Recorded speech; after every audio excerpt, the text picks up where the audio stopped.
بہت پرانے زمانے کی بات ہے۔ اس وقت بغداد ایک عظیم اور خوبصورت شہر ہوا کرتا تھا۔ بازاروں میں خوشبوئیں بکھرتی تھیں، گلیوں میں قصے کہانیاں سنائی جاتی اور ہر طرف زندگی کی روانی نظر آتی تھی۔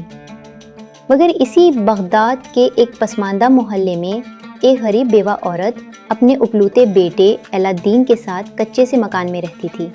علاء الدین ایک لاپرواہ، شرارتی اور ہٹ درم سا لڑکا تھا۔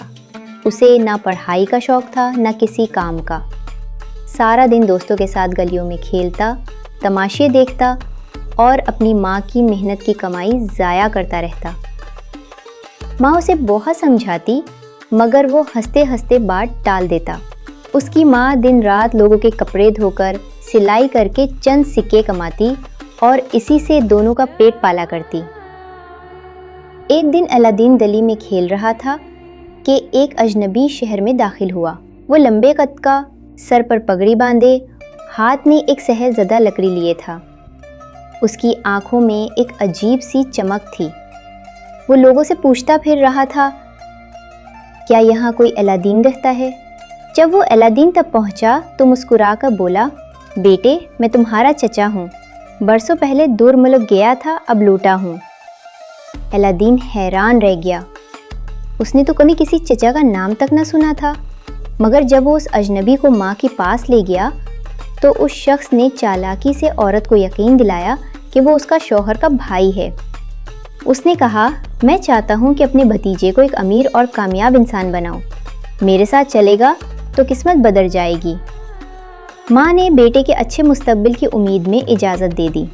چند دن بعد وہ اجنبی، جس کا اصل میں جادوگر تھا، علاء الدین کو شہر سے بہت دور ایک ویران پہاڑی علاقے میں لے گیا۔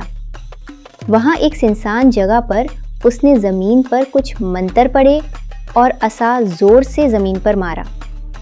زمین تھر تھرا اٹھی اور آہستہ آہستہ ایک دائرہ نما راستہ کھلنے لگا۔ وہ دراصل ایک گہرا غار تھا۔ جادوگر نے علاء الدین سے کہا، بیٹے اس غار میں ایک خاص چراغ ہے، جادوئی چراغ، صرف تم ہی اس تک پہنچ سکتے ہو۔ نیچے جاؤ، اندر بہت سی قیمتی چیزیں ہوں گی، مگر تم نے صرف چراغ لانا ہے، کچھ اور نہیں۔ علاء الدین نیچے اتر گیا۔ وہ حیران رہ گیا۔ غار کے اندر ایک باغ تھا جہاں درختوں پر جواہرات لٹک رہے تھے، سونے کے سیب، چاندی کے انگور، نیلم کے آم، مگر اس نے خود پر قابو رکھا اور غار کے سب سے آخری حصے تک پہنچا، جہاں ایک پتھر کے ستون کے نیچے مٹی میں لپٹا ہوا ایک پرانا چراغ رکھا تھا۔ علاء الدین نے چراغ اٹھایا اور واپس اوپر کی طرف چڑھنے لگا۔ جب وہ غار کے دہانے تک پہنچا تو جادوگر نے جلدی سے کہا، چراغ مجھے دو۔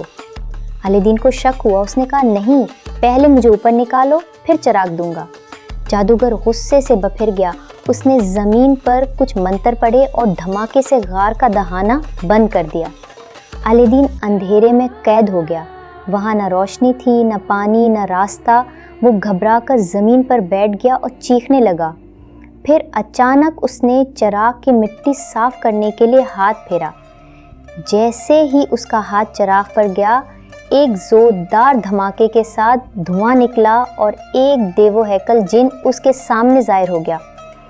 میرے آقا، آپ حکم کریں، جن نے گرجدار آواز میں کہا۔ علاء الدین خوف زدہ تو ہوا مگر اس نے سنبھل کر کہا، مجھے یہاں سے نکالو۔ چند لمحوں میں وہ جن اسے اس کے گھر کے باہر چھوڑ گیا۔ اب علاء الدین کی دنیا بدل چکی تھی۔ وہ جب بھی چراغ رگڑتا، جن آتا اور کہتا، کیا حکم ہے میرے آقا؟ اور ہر چیز، سونا، چاندی، لباس، کھانے پینے کی اشیاء پلک جھپکتے میں حاضر ہو جاتی۔ ماں حیران تھی مگر شکر گزار۔ کچھ مہینے گزرے۔ اب علاء الدین ایک سمجھدار، خاموش اور ہمدرد نوجوان بن چکا تھا۔ ایک دن اس نے شاہی محل کی بالکونی میں کھڑی ایک حسین لڑکی کو دیکھا۔ یہ شہزادی بدر البدور تھی۔ علاء الدین اس کی خوبصورتی اور معصومیت پر فریفتہ ہو گیا۔ اسی وقت اس نے فیصلہ کیا کہ وہ شہزادی سے شادی کرے گا۔ اس نے بادشاہ کے دربار میں سونے، جواہرات، نوکروں اور ہیرے موتیوں کے تحفے بھیجے اور شہزادی کا ہاتھ مانگا۔ پہلے تو بادشاہ ہنسا مگر جب اس نے دولت دیکھی تو مان لیا۔ شہزادی بھی الہ الدین کی شرافت اور باتوں سے متاثر ہو چکی تھی۔ دھوم دھام سے شادی ہوئی، شہر میں خوشیاں منائی گئیں۔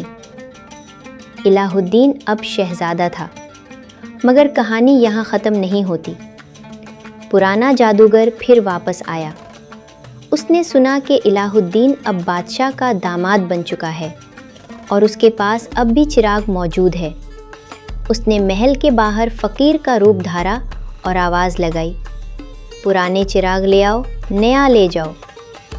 شہزادی نے معصومیت میں وہی جادوئی چراغ فقیر کو دے دیا اور بس چراغ ہاتھ آتے ہی جادوگر نے جن کو حکم دیا کہ محل سمیت شہزادی کو دور لے جاؤ، ایک صحرا کے بیچوں بیچ۔ جب الہ الدین واپس آیا تو محل غائب تھا، شہزادی بھی نہ تھی اور چراغ بھی چلا گیا تھا۔ وہ صدمے میں بیٹھ گیا، مگر اس نے ہار نہ مانی۔ اسے یاد آیا کہ ایک بار اس نے غار میں سے ایک انگوٹھی بھی اٹھائی تھی، جو دراصل ایک اور جن سے جڑی ہوئی تھی۔ اس نے انگوٹھی رگڑی اور جن ظاہر ہوا۔ مجھے شہزادی تک لے چلو، الہ الدین نے کہا۔ جن اسے صحرا میں اس جادوئی محل تک لے گیا۔ الہ الدین نے بھیس بدلا، اندر داخل ہوا، جادوگر کو چالاکی سے زہر پلایا اور چراغ واپس حاصل کر لیا۔ اب جن پھر اس کا تابع ہو گیا۔ الہ الدین نے حکم دیا، اس محل کو واپس لے چلو، اور پلک جھپکتے میں وہ دوبارہ اپنے شہر میں تھا۔ اب شہزادی محفوظ تھی، چراغ واپس تھا اور جادوگر ختم ہو چکا تھا۔ مگر الہ الدین نے فیصلہ کیا کہ وہ اس چراغ کو دوبارہ کبھی استعمال نہیں کرے گا۔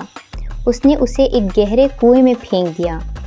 اس نے سیکھا کہ حقیقی طاقت جادو میں نہیں، انسان کے دل، نیت اور کردار میں ہے۔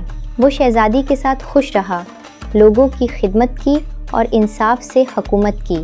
کہتے ہیں آج بھی اگر کوئی دل سے نیکی کرے تو اس کا دل خود ایک جادوئی چراغ بن جاتا ہے جو اندھیروں میں روشنی بانٹتا ہے۔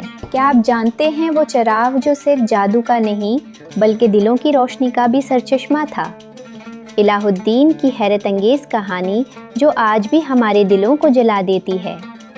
اگر آپ کو یہ کہانی پسند آئے تو لائک کریں، شیئر کریں اور سبسکرائب کرنا نہ بھولیں۔